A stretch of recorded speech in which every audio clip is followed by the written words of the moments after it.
This is the pre-test from last year's 2019 to 2020 test prep class. And I just want to briefly go through each problem and talk about the solutions on this. And again, keep in mind the test-taking strategies as I talk about some of these problems. Some of these will be very simple, and some of the simple ones are at the end. Think about multiplying to eliminate denominators. Think about playing the numbers game when your answer choices are variable expressions. And think about keeping a consistent pace and trying to get through all the problems to the end and read through every question. So we have this problem here, and after you're reading it, you just realize that the number 75 is the total number of minutes spent running and biking. Very simple problem. Okay, which of the following is equivalent to 3 times the quantity x plus 5 minus 6. So to distribute, combine like terms, and 3x plus 9 comes out. A very, again, simple question. The SAT is 90% algebra made more difficult than normal and some problem solving. So keep that thought in mind. You see on problem 3 here that we have to multiply to eliminate a denominator after some substitution in for x. So you're going to want to substitute in the y minus 3 for x. And another thing I want to emphasize in this is the no calculator part, so we need to show our work to get everything. So there's no, okay, at this point take your calculator. And so that will actually make a difference in a few parts. So that will go in and for the x. And so multiply everything by 2. That gets rid of this 2. Combine your like terms, add the 3 over, divide by 5, and you get 3 for y. Then you need to figure out, well, at that point you can answer the question. So it will be B. Number 4, imaginary number problem. This is stuff we study in Algebra 2. So combine like terms, and I squared is -1. Just simply square both sides and lift that square root, making that a -9. Here's my advertisement again. So 5 plus 9 is what that's going to be, because that'll be a -9 and you distribute the negative, so that'll make 14, and as of that point you can just look down here, and here's the work I guess I should be referring to. At that point you can answer the question. A lot of times you can do partial solutions. Just look at part of the problem and you'll have it. So 5 plus 9, that's 14. I'm done, and I get to move on to the next question. Okay, next question. F of -1, this is a functional value. This means x equals -1. Substitute in -1 for x. Okay, it's that simple. So here's the work. That's all going to go in, and you're going to do your math correctly. Remember, no calculator, so you have to do all of this without a calculator. Make sure you square the -1 correctly. 1 plus 6 plus 3 on the top over -2. Here's the first problem, number 6, where having, not having, I should say, a calculator is going to separate out some people's performances here. You might know what to do, but you can't finish it because you don't know how to do long division. So we have this camera equipment purchased for $32,400. The equipment depreciates at in value at a constant rate for 12 years. So you need to figure out what's the depreciation per year. So you got to do long division. Well, what's long division? This is what it is. I learned it when I was in elementary school in the early 1970s. So 12 into 32, that goes twice. Multiply it back, 24, subtract, you get 84. 12 into 84, and drop the 2 zeros down. 12 into 84 goes 7 times, but you have 2 zeros as placeholders to add on there. And then 12 times 7 is 84, or 8400, however you want to write it. So 2,700 is the yearly depreciation. Well, we want to figure that out over 4 years. So you multiply that long multiplication, 10,800. And so then you subtract that to figure out what is the worth. You can use your head a little bit too if you just had to guess. If it's for 4 years, 10 years would be about $3,000. If you're at a constant rate for 10. So you can estimate that, 3,000 times 4, 12,000. So you're at about $20,000. You could use estimation, and I encourage you to do that with these time constraints that we have. Okay, which of the following is equivalent to the expression above? I played the numbers game here, so I let x be 1. That made that 11. And then which one of these gives you 11 when you let x be 1? Well, this one here, 4 squared, 16 minus 5. It really is that easy. I mean, you can complete the square. You can do the work. I would try to stick inside my circled work here, just as far as, moving along fairly quickly on this is probably the best. So you have this word problem here in $8 per hour for the first 10 hours. And he worked this week because of his performance. The crew leader raised his salary to $10 per hour for the rest of the week. He saves 90% of his earnings for each week. What's the number of hours he must work to earn at least $270? So here's your $80. So for 10 hours, 10 times 8. And then he worked so long for $10 an hour to make $270, and he wants to save 90% of that. Okay, so how do you want to do this?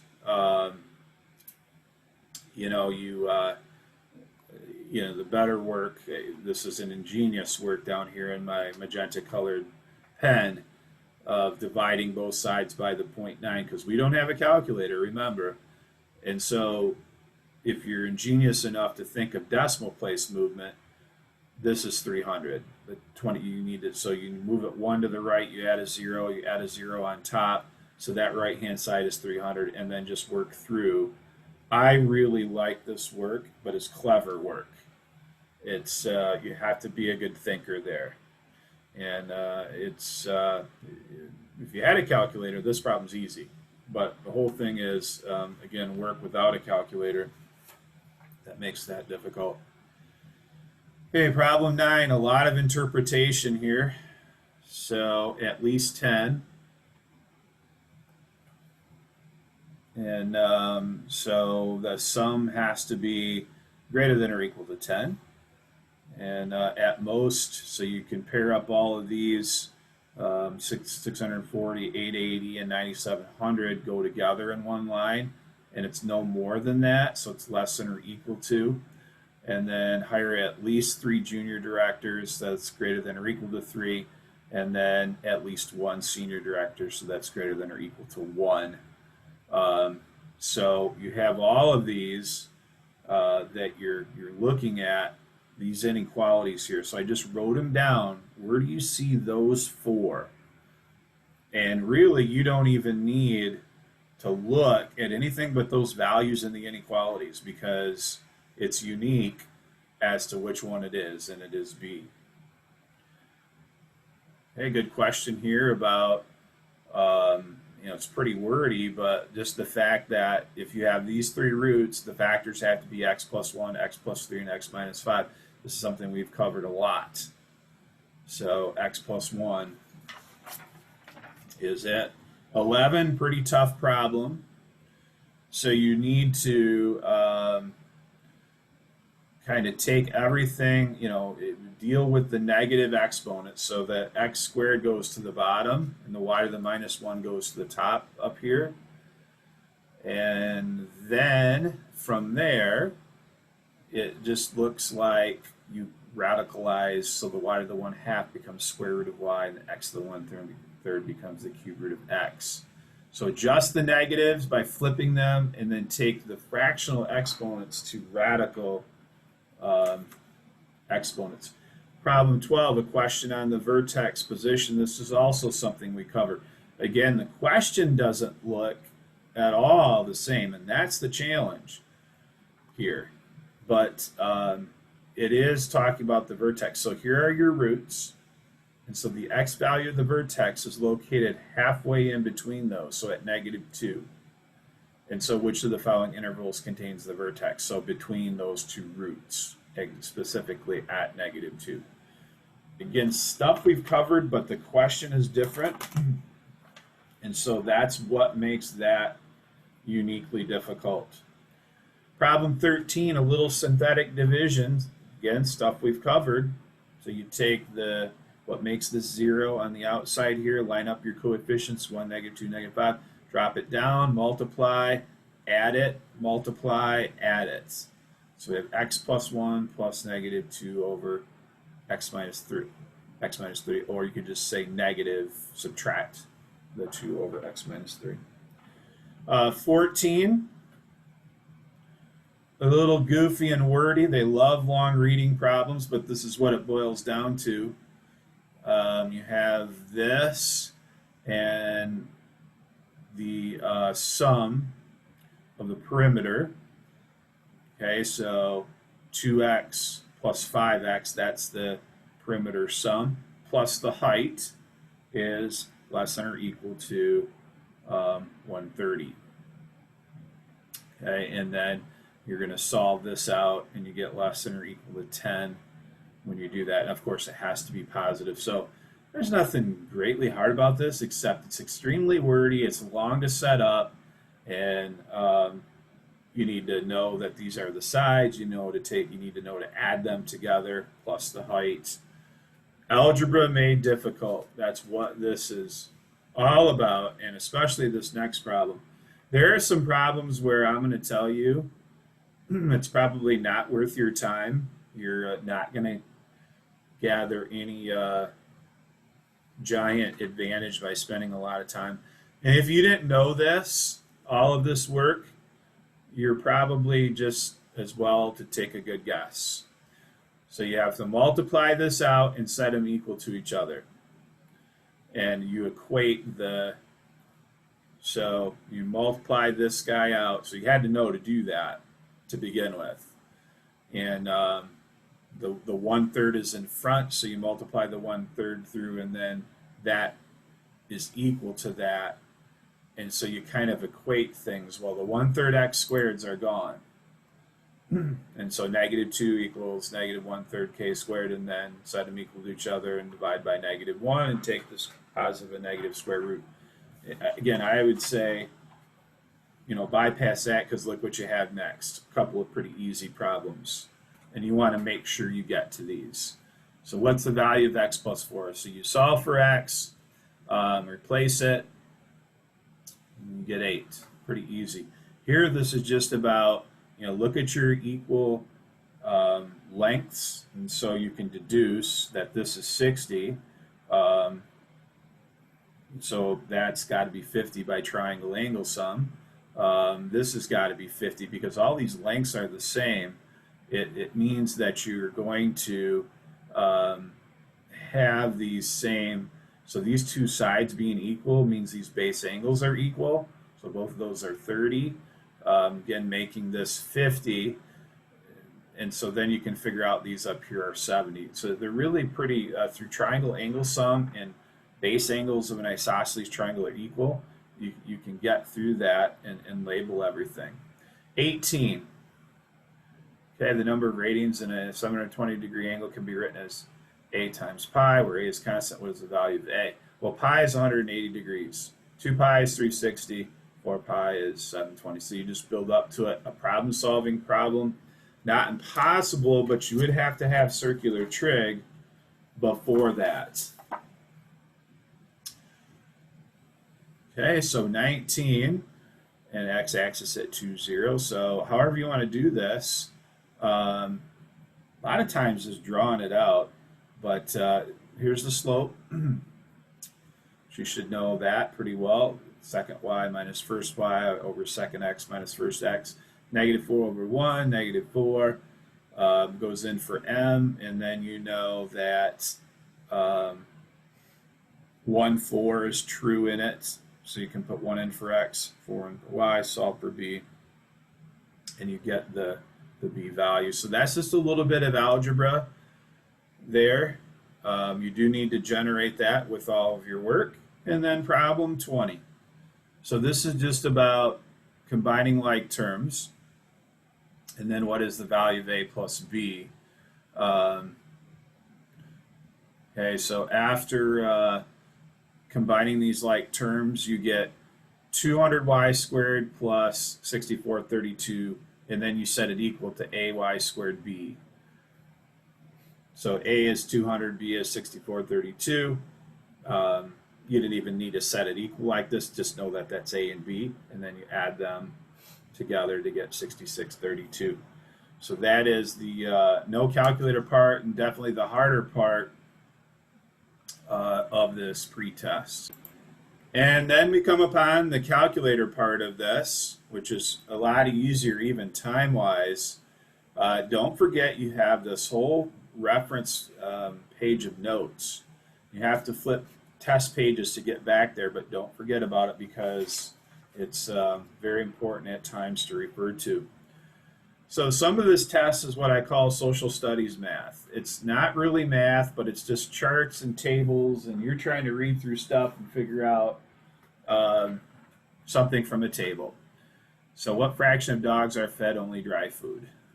Okay, so 2 of them out of a total of 25. So a nice little two-way table here in which lots of questions can be generated from which of the following expressions is equivalent to the one above. So you're distributing that negative, you're switching the signs. 4x squared is the first one. You can't do a partial problem. You actually have to do the whole thing this time. Minus 8 after you distribute the negative through. Problem 3. So you're converting meters to centimeters. Pretty easy. And then you're dividing that by 3 because so the certain package requires 3 centimeters of tape to be closed securely. So what is the maximum number of packages? So you divide that by 3 to get 200. Okay, a little question here. Which of the following inferences can appropriately be drawn from this survey result? Most people who like this book will dislike the movie. So you're taking a random sample, which is good, pretty accurate representation.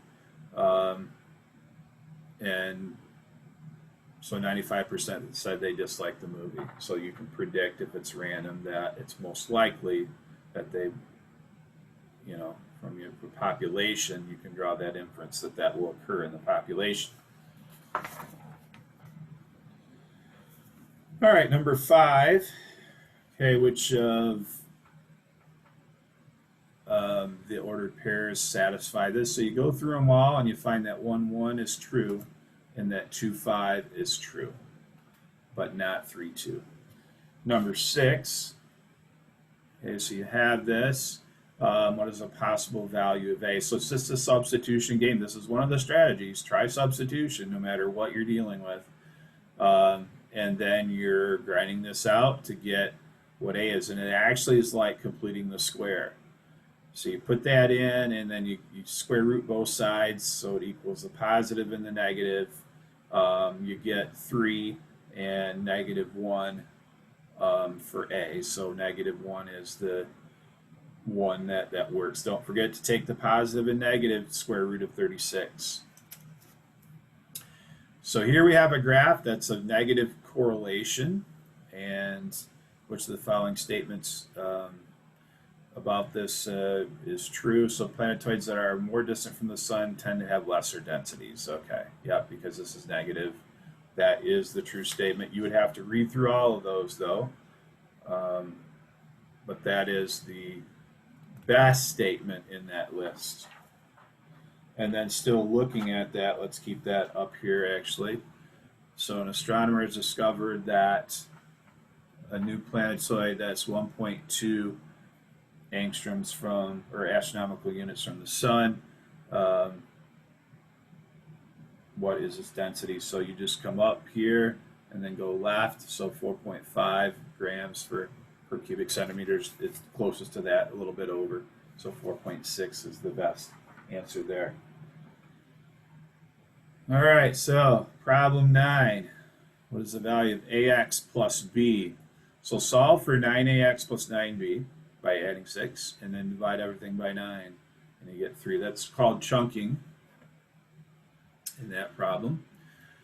So spent 50% of her 8-hour workday in meetings, so 15% of 480 minutes is 72 minutes. And that's literally all you need to do there. And I think that those above values, I was just trying to demonstrate a point with that. But you have your calculator and you can go through that. Setting up a system. So this is what I call the 4-value system. You have 3 values that you correspond in one line, the cubic inches. And then you have a sum total. So the sum total is 75. So life would have been really easy had they just said S plus C equals 75. But they had to make it difficult. That's what this test is about. Algebra made difficult by solving for one of the variables there. And that's what they did. So A is the right one. They should have just said this. It would have been a lot more straightforward. Okay, problem 12. After 6% sales tax. So 1 plus 0.06 or 1.06, and then solve that out and you get $50. If it was a 6% decrease, like it was a discount, you'd do 1 minus 0.06, which would be 0.94. Okay, problem 13. Okay, Teresa's speed was increasing for a longer period of time than it was decreasing. So she's increasing here, which is 5 minutes, increasing here, which is another 5 minutes, and then the other 2 parts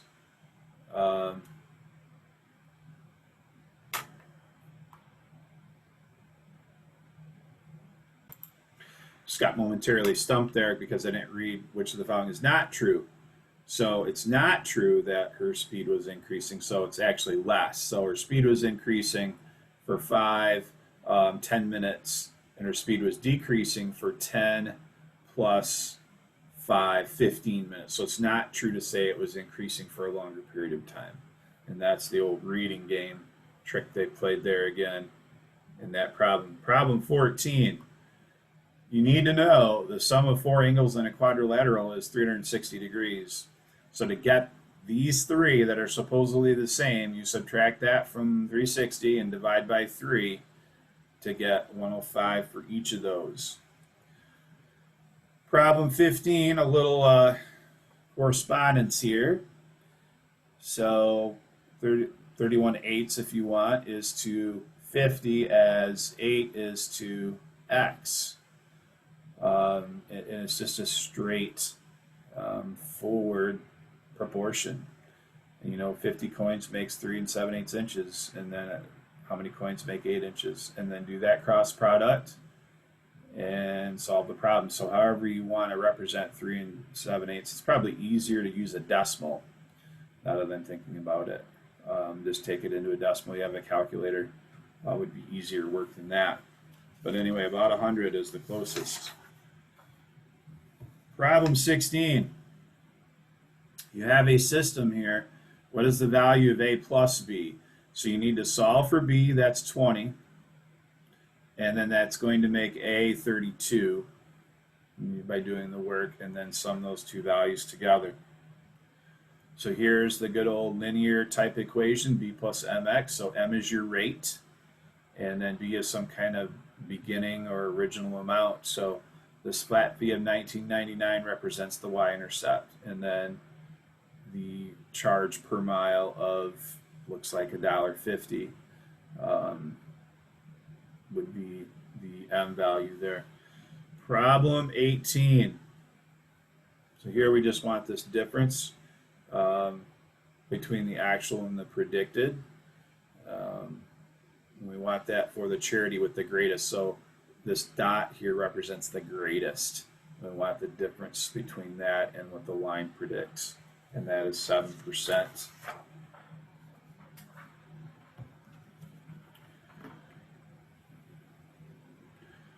Okay, so this is a pretty good problem here. especially the next part. So based on Current's formula, what is W in terms of A? So you just need to solve this for W. You see the denominator, multiply to eliminate them, and then subtract the 4 over. So 30A minus 4 is the solution for W. I tried to use values over here, and it didn't work. So not all the time will the numbers game work. You need to, which of the following expressions is equivalent to the square root of HW? So you solve for HW by multiplying by 60. Notice multiplying to eliminate denominators. It happened on both of those. And the second one involving the work on this problem. And so that's what the square root of HW is, 60 times A. Well, that's not here.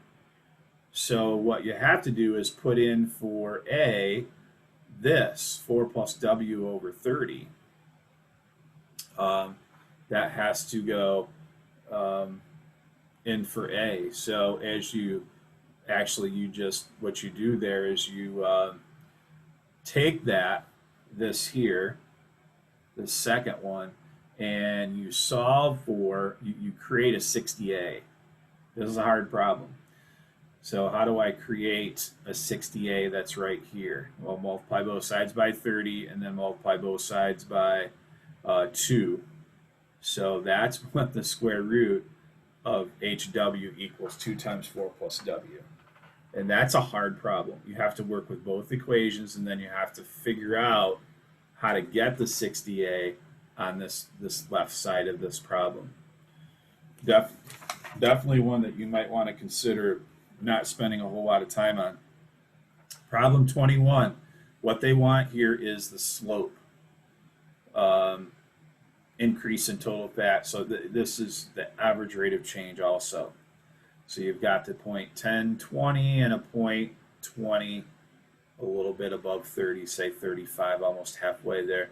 And so take these two, do their subtraction, and that will tell you in grams for every increase of 1 gram in total protein.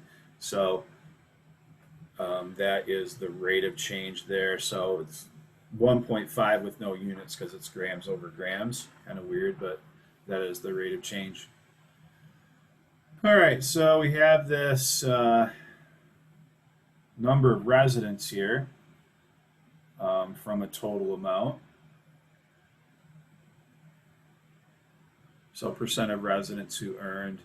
And so it looks like what I did here is that I figured out how many we were talking about by just taking the percentage times. So all right, so I had to think a little bit. This is the order.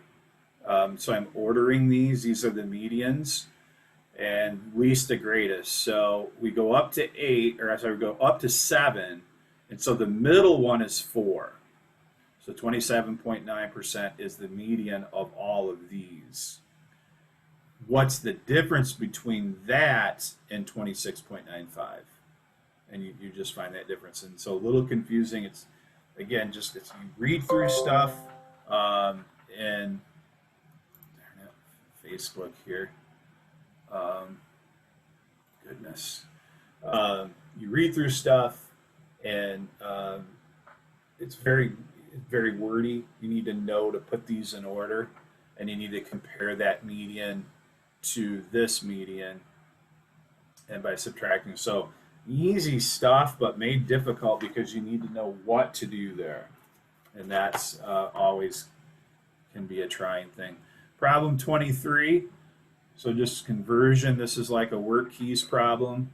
So multiply 75 times 10, so 750 cubic centimeters, and then subtract that from 110 to get the difference there, to know how much of the can is left for the fruit, I guess, because 110 cubic centimeters is the amount for the syrup. So this problem here is getting at some different things. So 72 feet is the initial height, 110 feet per second is the initial velocity, so the object's traveling up initially, and then it hits the ground, which I didn't calculate after so many seconds. So the 72 represents the initial height, and that's all we need to know. If you're calculating the time at which it hits the ground, you need to probably use a zero finder or an app on the calculator to get it, or just if the list of choices is here, substitute them in to see which one gives you 0. Problem 25. So here we want to figure out this relationship between food calories and the kilojoules. So it ends up being 4.2. Divide each one of them, so 16.7 by 4. This is really a pretty simple problem. You just need to figure out the relationship by dividing backwards there. And it's defining the x and the k variables for the food calories and the kilojoules. This is also a problem based on the last problem, so let's get them both in the frame here. So which one of these expresses f in terms of p and c? So this is really saying 4p plus 9f plus 4c equals a total of 180. And so what they're doing is solving for f. So you need to know to do this. This is a hard question. Get all the terms on the other side, divide through by 9. Yeah, pretty tough work, and then you have to see that you have to factor the 4/9 out. So again, another question designed to separate the good from the great, the average from below average. So 9%, or 1.9% increase there, so that's 0.019 added on to 1 times the original amount of 4 billion, so they just used the 4. So if that was a percent decrease, you would subtract from 1. Problem 28. Okay, so here you see the 3, 6. What's the ratio of t to s? Pretty easy, 2 to 1. Again, this is easy problems put at the end, designed to stump you, or to get, I guess, harder problems put in the beginning to try to prevent you from getting to those easier problems. Equation of a circle, something that we don't study very much, but which of the following is not on the interior? So as you put all of those in, you're looking for something greater than or equal to 25. And so testing all of these, it's the 3, 2 that's greater than or equal to 25, because it's meaning that it would lie on the outside where the others would be less than. So this is the radius squared, so you need to be greater than or equal to that length. Okay, so question over here. So you're predicting the change. So the change from 2012 to 2013 is 5%. And that is double the increase in 2000. So you're going to divide that by 2. And so you have to solve that out to see which one it would be. Obviously, you know this is probably too much, but you need to know to do this, and you need to understand what does it mean to do a percent change. So the percent change is the new minus the old over the old. So from 2012 to 2013, the new one is 5880 minus 5600 over the old 5600. So it's a 5%. So 2.5% is what we want the change from 2013 to 14 to be. So the new minus the old over the old equals the 0.025. Again, because it's double. The year was before that was double. Kind of a hard problem. Again, easy material, but made difficult. Okay, so divide by 20 to get 3,120 ounces, and then divide that by 16 ounces, so 195 pounds. Again, a work keys problem. That's not too difficult. Okay, what is the slope? So pick a couple of points if you wanted. You could have picked, actually I did pick these two. Oh, nope, I picked, looks like I picked these two here. Um, so 3/5 minus -2 over 9 minus 5/2, and maybe use your calculator button on that to save a little time, which I'm not going to show in this video, but you should know how to do that. Problem 33. So a little system of equations. So answered 40 questions. So this is the 4-value one again. It obtained a score of 50. So 2 points for correct, 1 for incorrect. And here's your 3 values that go together, your point values. A little hard to tell though. Add together. So the correct that he must have answered were 30 and the incorrect being 10. A pretty good problem for systems there. So what fraction of the circle? 100 over 360. And simplify that. Another pretty simple question. You're seeing these simple questions happen at the end, and that's why you have to get here. Here's a linear quadratic system. We've studied these. The way you tackle them, set them equal to each other. Everything to one side, and then factor to solve it, or use technology to get the 0 and the 3, one possible value. So you just need to say 0 or 3 here. You don't even need to get the full coordinates. The y's that would go with it. So for 0 for x would give a y value of 4, and for 3 would give a y value of 1 if you were actually figuring out the total coordinates. This was a hard problem, maybe the hardest one on the, and I'm probably going to not get a whole lot into this, other than you needed to see, so tangent of B is 3/4. That doesn't even really help you because it's actually 6 and 8, the values. And BC is 15, and DA is 4. So that makes things pretty difficult to go from there. So this is your first step that you want to do is, and where we got 3x and 4x, so the tangent of B is 3/4, but you don't know. So you put an x there, you actually don't know the values. And so it's 3x squared plus 4x squared is 15 squared. Pythagorean Theorem, trace this big right triangle. And again, that comes from this, and so you get 3 for x. So that makes that 9, that makes that 12, and then you can, from there, get these other values just based on, so this is 4, that would make this 8, and then you could get this to be 6 because it's a 3/4 ratio. The tangent opposite over adjacent is 3/4.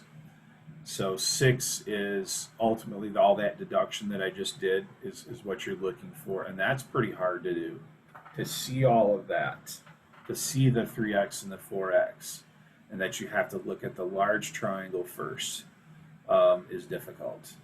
And then you get x is 3, go back and figure out all these lengths, and ultimately deduce, again, from the tangent being 3/4 that the DE is 6. Challenging material. Okay, last two. So we want to do the mean score of contestants on day 1.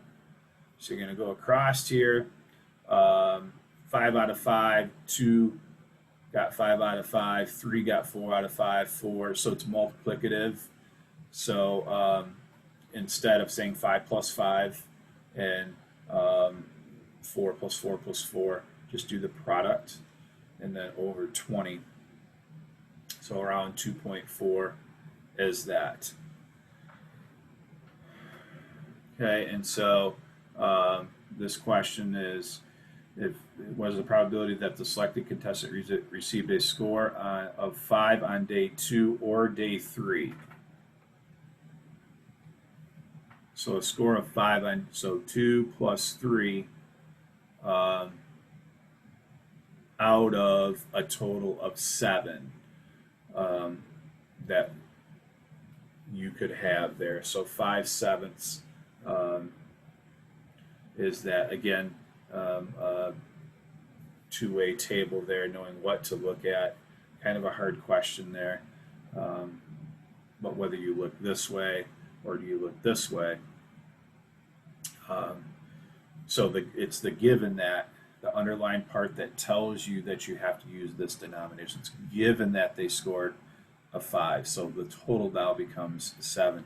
Whereas in this question, it's given that it's the total of contestants on day 1. So that's why you use the different denominators. It's a two-way table, which we will practice in class.